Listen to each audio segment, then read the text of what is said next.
The morning of February 19, 1943, broke cold and clear across the Kasserine Pass in Tunisia, the dawn light revealing the jagged peaks of the Western Dorsal Mountains like broken teeth against a blood-red sky. Staff Sergeant Michael O'Malley of the 168th Infantry Regiment, 34th Infantry Division, crouched behind a pile of shattered limestone, adjusting the sights on his M1 Garand rifle while scanning the valley floor below for signs of movement.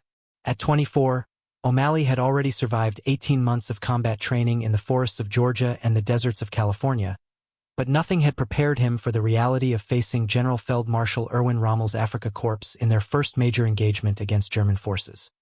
The 34th Infantry Division had arrived in North Africa just 6 weeks earlier as part of Operation Torch, the Allied invasion of French North Africa that had begun on November 8, 1942.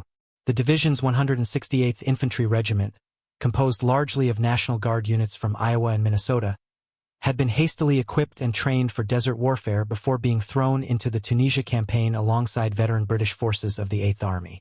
Their mission was simple in concept but terrifying in execution: hold the Kasserine Pass against German counterattacks while Allied forces consolidated their positions across French Algeria and Tunisia.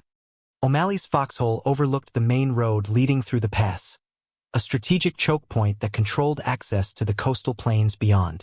The position had been hastily dug during the night by exhausted engineers from the 109th Engineer Battalion, using pneumatic drills to break through the rocky ground while German artillery observers called down sporadic harassing fire from concealed positions in the surrounding hills. The resulting defensive line was a patchwork of individual fighting positions connected by shallow communication trenches, manned by soldiers who had never seen combat against an enemy renowned for tactical brilliance and aggressive leadership. Colonel Thomas Drake, commanding the 168th Infantry Regiment's 2nd Battalion, had positioned his companies along a 3-mile front extending from the pass itself to the high ground overlooking the Hatab River. Drake was a 42-year-old career officer who had spent the previous 2 decades training National Guard units during peacetime exercises, but his theoretical knowledge of infantry tactics was about to be tested against one of the German Army's most experienced commanders. The colonel understood that his battalion represented the thin green line between Rommel's Afrika Korps and the vital Allied supply bases at Tebessa and Thala. The intelligence briefing delivered at 0530 hours by Major Robert Sterling from 2 Corps headquarters had been stark in its assessment of German capabilities. Sterling, a West Point graduate with extensive experience in North African operations, outlined the enemy forces concentrating near Kasserine with mathematical precision. The 10th Panzer Division under General Major Wolfgang Fischer, reinforced by elements of the 21st Panzer Division and supporting units from the 90th Light Division. These formations represented the spearhead of Rommel's counteroffensive, designed to split Allied forces and recapture the initiative lost during the torch landings. Gentlemen were facing approximately 200 tanks, including Mark III and Mark IV Panzers equipped with long-barreled 75mm guns.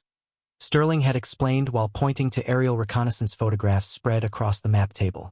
The enemy has demonstrated exceptional proficiency in combined arms tactics, coordinating tank attacks with Stuka dive bomber support and mobile artillery concentrations. Our defensive positions must be prepared to withstand sustained assault by forces that have been fighting in North Africa for nearly 2 years. The reality of what Sterling described became apparent at 0630 hours when German artillery observers began calling down ranging shots on American positions. The initial bombardment consisted of 105mm and 150mm howitzer fire directed by forward observers concealed in the rocky outcroppings surrounding the pass. The shells arrived with mathematical precision, walking methodically across the 168th Infantry Regiment's defensive line while adjusting for wind speed and atmospheric conditions that affected trajectory calculations in the thin desert air. Private First Class James Patterson, a 19-year-old farm boy from Cedar Rapids, Iowa, pressed himself against the bottom of his foxhole as high-explosive shells detonated with tremendous force among the limestone formations.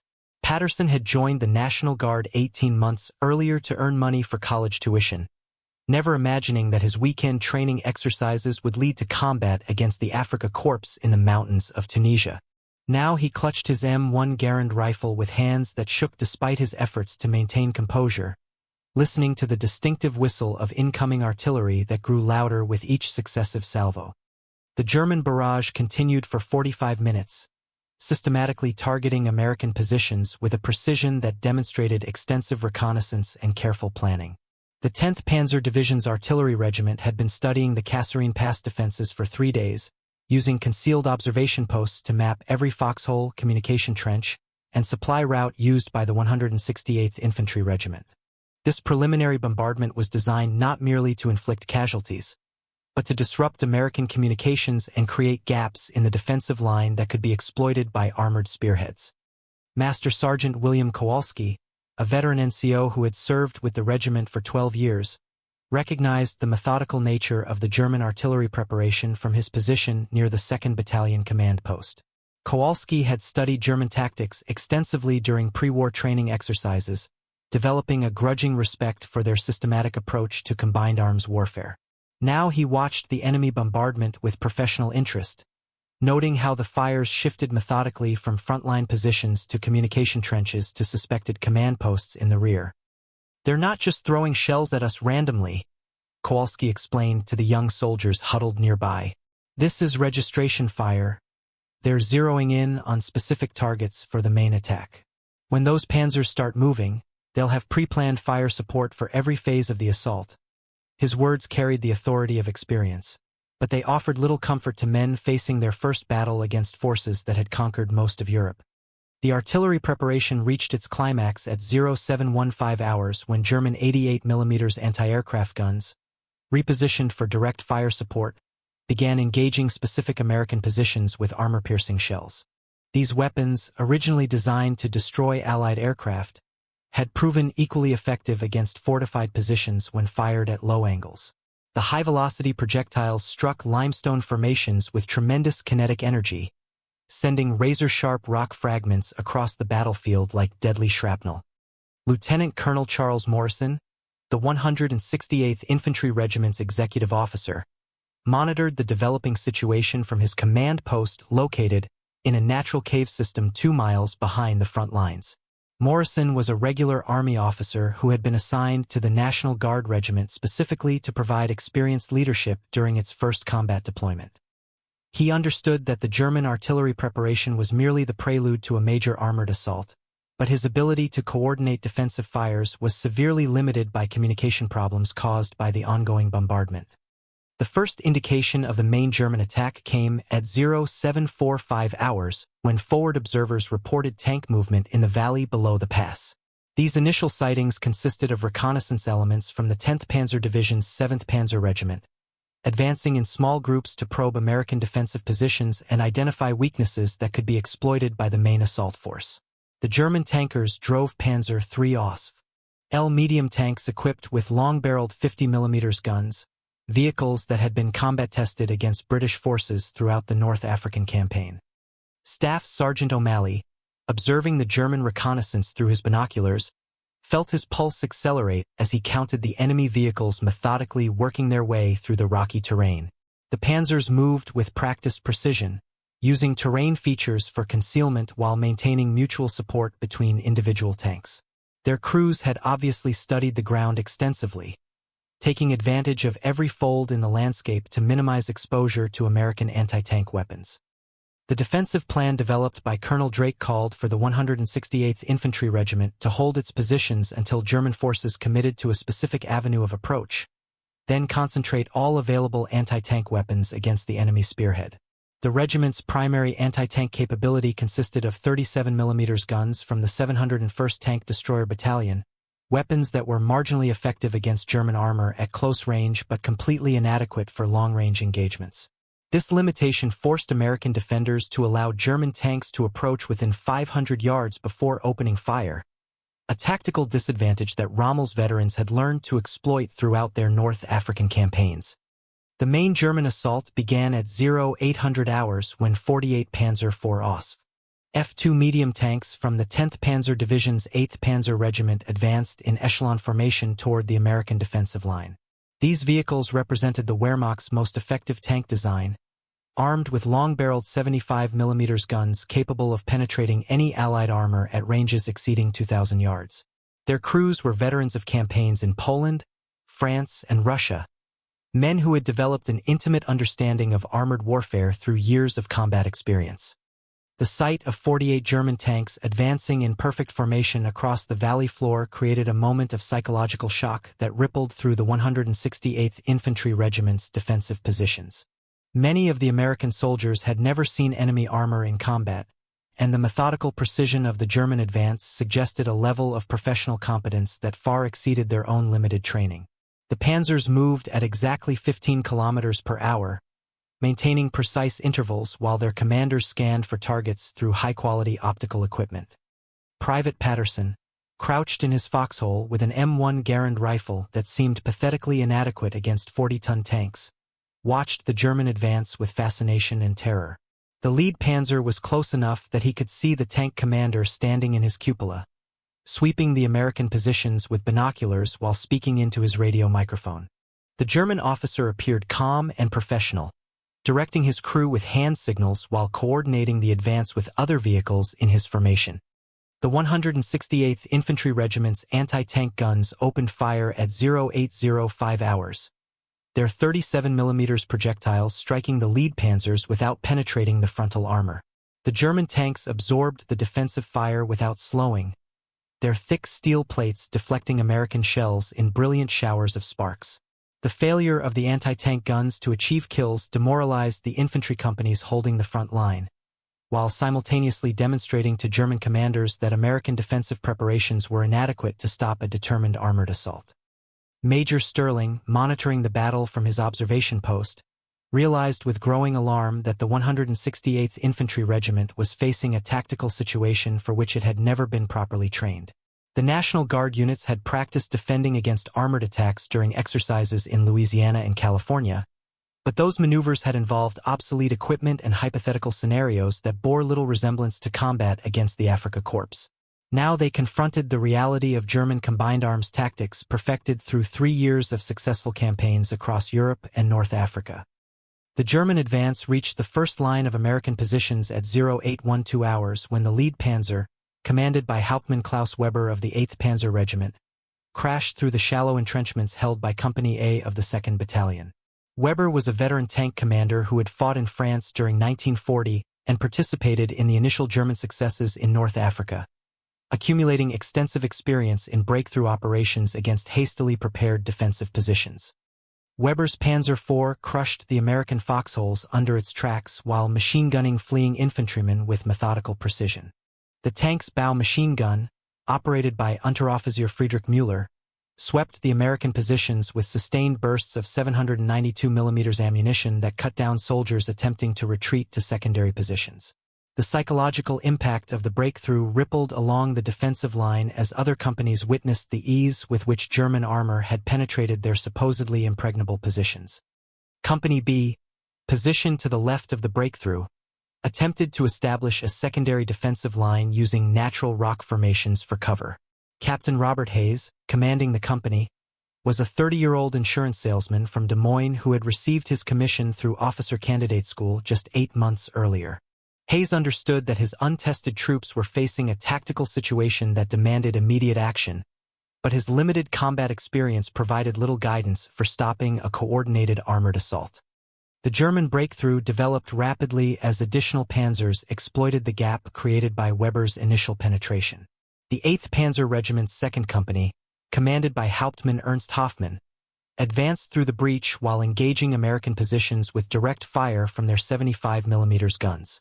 These high-velocity weapons struck defensive positions with tremendous destructive effect, pulverizing rock formations and burying American soldiers under tons of displaced limestone. Staff Sergeant O'Malley, observing the German advance from his position overlooking the main road, recognized that the 168th Infantry Regiment's defensive line was collapsing faster than anyone had anticipated. The methodical precision of the panzer attack suggested extensive planning and reconnaissance, while the poor performance of American anti-tank weapons demonstrated fundamental inadequacies in equipment and training that could not be corrected during the heat of battle. The situation deteriorated further when German Stuka dive bombers appeared overhead at 0825 hours. Their distinctive inverted gull wings and fixed landing gear immediately recognizable to soldiers who had studied Luftwaffe aircraft identification during training. These Junkers Ju-87D aircraft belonged to Stukkegeschwader 3, a veteran unit that had supported Rommel's operations throughout the North African campaign. Their arrival marked the beginning of coordinated air-ground attacks that would complete the destruction of American defensive positions. The Stukas attacked in perfect coordination with the advancing Panzers, their 500-kilogram bombs striking pre-planned targets identified during the reconnaissance phase of the operation. The dive bombers approached from 12,000 feet altitude before rolling into steep dives that brought them to within 2,000 feet of their targets, releasing their ordnance with precision that demonstrated extensive training and combat experience. The resulting explosions created massive craters in the rocky ground while sending deadly fragments across a radius of 200 meters. Lieutenant Robert Chun, commanding the 2nd Battalion's Weapons Company, attempted to coordinate defensive fires against the German aircraft using 50-caliber machine guns mounted on improvised anti-aircraft mounts. Chun was a second-generation Chinese-American from San Francisco who had volunteered for combat duty despite facing discrimination in civilian employment. His technical expertise in weapon systems made him invaluable for coordinating the defense, but the limited range and effectiveness of available anti-aircraft weapons provided minimal protection against experienced Stuka pilots. The coordinated German assault reached its climax when elements of the 21st Panzer Division joined the attack from the north, threatening to encircle the entire 168th Infantry Regiment. These forces included reconnaissance units from Panzeraufklärungsabteilung III, commanded by Major Heinrich von Luck, a veteran officer who had participated in Rommel's most successful operations against British forces. Von Luck's troops approached through terrain considered impassable by American planners, demonstrating the superior mobility and tactical flexibility that characterized Afrika Korps operations. Colonel Drake, monitoring the developing disaster from his command post, realized that his regiment faced complete annihilation unless immediate steps were taken to organize a fighting withdrawal. The National Guard officer had studied German tactics extensively during peacetime training, but the reality of facing Rommel's veterans exceeded his worst expectations. The systematic coordination between armor, artillery, and air support demonstrated a level of professional competence that American forces had not yet achieved after only 6 weeks in combat.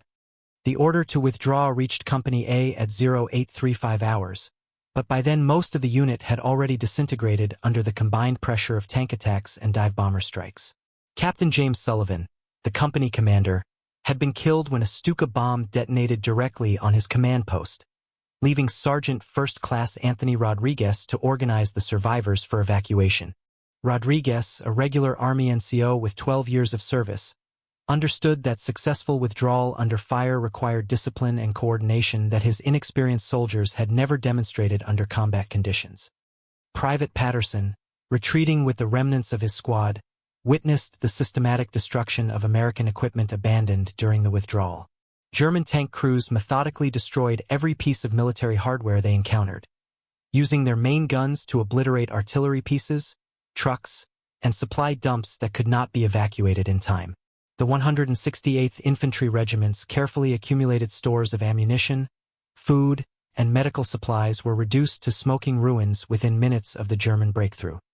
The retreat through the Kasserine Pass became a running battle as German reconnaissance units pursued the fleeing Americans with relentless pressure. Panzeraufklärungsabteilung III maintained contact with the withdrawing forces, calling down artillery fire and air strikes on any concentrations of vehicles or personnel that offered profitable targets. The German pursuit demonstrated textbook combined arms tactics, with armored cars, motorcycles, and light tanks working together to maintain pressure on a demoralized enemy. Master Sergeant Kowalski, organizing a rearguard action with volunteers from multiple companies, recognized that the 168th Infantry Regiment's first battle had become a complete tactical disaster. The National Guard soldiers had fought bravely within the limitations of their training and equipment, but they lacked the experience and leadership necessary to face Rommel's veterans on equal terms. The German victory at Kasserine Pass would provide valuable lessons for future American operations, but those lessons came at the cost of hundreds of casualties and the near destruction of an entire regiment. The German success at Kasserine Pass reflected the culmination of tactical developments that had been evolving throughout the North African campaign. Rommel's Afrika Korps had perfected combined arms warfare through constant combat against British forces, developing techniques for coordinating tanks, artillery, and aircraft that maximize their effectiveness against defensive positions. The systematic precision demonstrated during the attack on the 168th Infantry Regiment represented the application of hard-won experience against an opponent that had not yet learned the harsh realities of desert warfare. The individual stories of American soldiers during the Kasserine Pass battle illustrated the human cost of inexperience in modern warfare. Staff Sergeant O'Malley, wounded during the withdrawal but successfully evacuated to Allied lines, spent 6 weeks in a field hospital reflecting on the tactical lessons learned during his first encounter with German forces. His detailed after-action report would contribute to revised training programs that better prepared American units for the realities of armored warfare. Private Patterson, one of only 47 survivors from his original company of 180 men, was evacuated to a base hospital in Algeria, where he spent 3 months recovering from wounds received during the retreat. His letters home to his family in Iowa described the systematic precision of German tactics while expressing admiration for enemy professionalism despite the tactical defeat his unit had suffered. Patterson's personal account would later be used by training officers to illustrate the importance of proper preparation for armored warfare. The tactical analysis of the Kasserine Pass battle revealed fundamental inadequacies in American training and equipment that had to be corrected before future operations could succeed. The 37mm anti-tank guns proved completely ineffective against German armor, leading to rapid deployment of more powerful 57mm weapons and self-propelled tank destroyers. The coordination between different arms of service also required extensive improvement, with particular emphasis on communication systems and standardized tactical procedures. Major Sterling's intelligence assessment, written 3 days after the battle, identified specific German tactical innovations that had contributed to their overwhelming success. The coordination between ground forces and air support exceeded anything previously witnessed in the North African campaign, while the systematic exploitation of breakthrough points demonstrated sophisticated planning and execution. Sterling recommended immediate changes to American defensive doctrine based on lessons learned during the 168th Infantry Regiment's baptism of fire. The psychological impact of the Kasserine Pass defeat rippled throughout Allied forces in North Africa, as news of the German victory raised questions about American readiness for major combat operations. General Dwight D.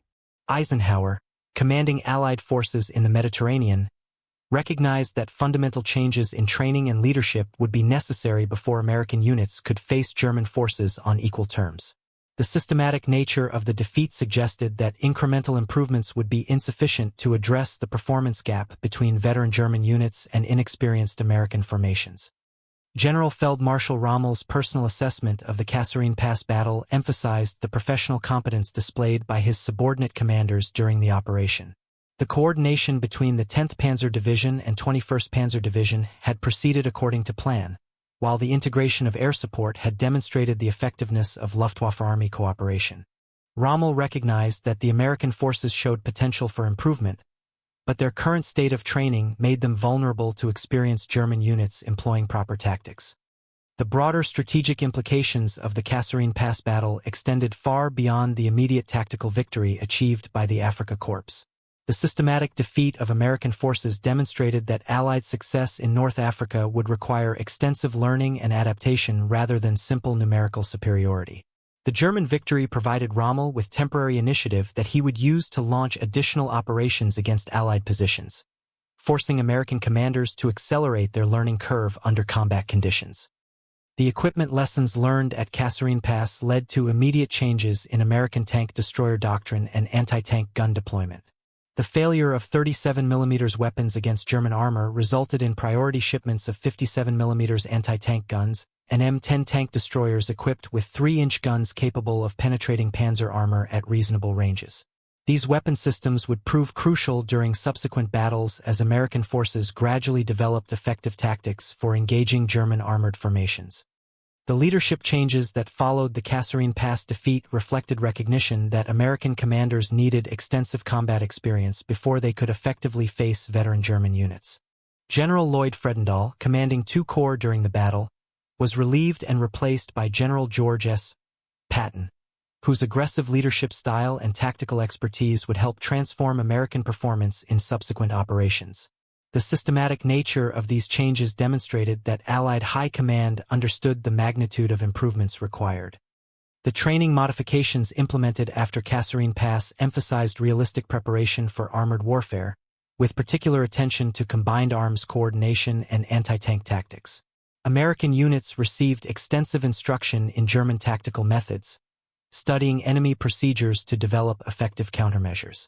The 168th Infantry Regiment's experience provided detailed case studies that illustrated both successful German techniques and appropriate American responses. The human dimension of the Kasserine Pass battle resonated throughout American forces as survivors shared their experiences with replacement units arriving in North Africa. The systematic precision of German tactics impressed even defeated American soldiers, who recognized the professional competence that had contributed to their defeat. This respect for enemy capabilities, combined with determination to improve American performance, would contribute to the tactical evolution that eventually led to Allied victory in Tunisia. The intelligence value of the Kasserine Pass battle extended beyond immediate tactical lessons to provide insights into German operational capabilities and limitations. American analysts studied captured equipment and interrogated prisoners to understand the technical specifications of German weapon systems, while tactical intelligence revealed standard operating procedures used by Afrika Korps units. This information would prove invaluable during the planning of subsequent operations as Allied forces gradually gained the upper hand in North Africa. The medical lessons learned during the Kasserine Pass evacuation led to improvements in battlefield medicine and casualty evacuation procedures. The rapid pace of the German advance had overwhelmed American medical units, resulting in higher casualty rates than necessary due to inadequate preparation for treating wounded soldiers under fire. Subsequent operations benefited from revised medical doctrine that better integrated treatment and evacuation procedures with tactical planning. The logistics implications of the Kasserine Pass defeat demonstrated the vulnerability of supply lines to armored warfare, leading to enhanced protection for rear area installations. German breakthrough tactics had threatened vital supply dumps and communication centers, highlighting the need for improved security measures and contingency planning. American logistics doctrine was revised to account for the fluid nature of desert warfare, with particular emphasis on dispersed storage and mobile supply capabilities. The air defense lessons from Kasserine Pass resulted in increased emphasis on anti-aircraft training and equipment deployment. The effectiveness of German Stuka attacks had demonstrated critical weaknesses in American air defense capabilities, leading to priority deployment of improved anti-aircraft guns and radar systems. The coordination between German ground forces and air support also provided models for improving Allied close air support procedures. The communication failures experienced during the Kasserine Pass battle led to comprehensive improvements in radio equipment and signal procedures. The breakdown of coordination between different units had contributed significantly to the tactical defeat, highlighting the crucial importance of reliable communication systems in modern warfare. Subsequent American operations benefited from enhanced radio networks and standardized communication protocols developed specifically for desert conditions. The engineer lessons learned at Kasserine Pass emphasized the importance of prepared defensive positions and obstacle construction in armored warfare. The inadequate fortifications that had failed to stop German tanks led to revised construction standards and improved techniques for creating anti-tank obstacles. American engineer units received extensive training in position construction, with particular emphasis on defeating German breakthrough tactics. The intelligence failures that contributed to the Kasserine Pass defeat resulted in comprehensive improvements to reconnaissance and surveillance capabilities. The inadequate warning of German attacks had left American forces unprepared for the scale and coordination of enemy operations, highlighting critical gaps in intelligence collection and analysis. Subsequent operations benefited from enhanced reconnaissance procedures and improved coordination between different intelligence sources. The artillery coordination problems experienced during the Kasserine Pass battle led to standardized fire support procedures and improved communication between infantry and artillery units. The failure to provide effective supporting fires during the German attack had contributed to the rapid collapse of defensive positions, demonstrating the need for better integration of different weapon systems. American artillery doctrine was revised to emphasize responsive fire support and coordination with maneuver elements. The maintenance and recovery lessons from Kasserine Pass resulted in improved procedures for equipment evacuation and repair under combat conditions. The loss of valuable equipment during the retreat had demonstrated inadequate preparation for maintaining operational capability during fluid operations. Subsequent American units benefited from enhanced maintenance procedures and dedicated recovery teams capable of operating under enemy fire. The aftermath of the Kasserine Pass battle saw the systematic transformation of American forces in North Africa from inexperienced formations into veteran units capable of defeating the Afrika Korps. The lessons learned during the 168th Infantry Regiment's baptism of fire contributed to tactical improvements that would prove decisive during subsequent operations at El Getter, Maknessi, and the final Tunisia campaign. The systematic nature of these improvements demonstrated that American forces could adapt and learn from defeat, ultimately achieving the professional competence necessary to defeat experienced German opponents. Staff Sergeant O'Malley, returning to duty after recovering from his wounds, found himself assigned to a reconnaissance unit where his experience at Kasserine Pass proved invaluable for training new soldiers in German tactical methods. His detailed knowledge of enemy procedures, gained through bitter experience during the retreat from the pass, helped prepare subsequent American units for the realities of armored warfare. O'Malley's contribution to the eventual Allied victory in Tunisia demonstrated how individual experience could be systematically applied to improve overall military performance.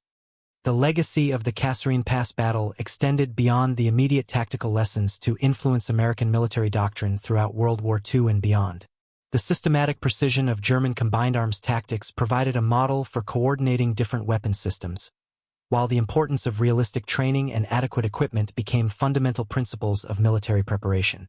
The 168th Infantry Regiment's sacrifice at Kasserine Pass contributed to the development of tactical procedures that would help win the war, even though the immediate cost in casualties and equipment seemed overwhelming at the time.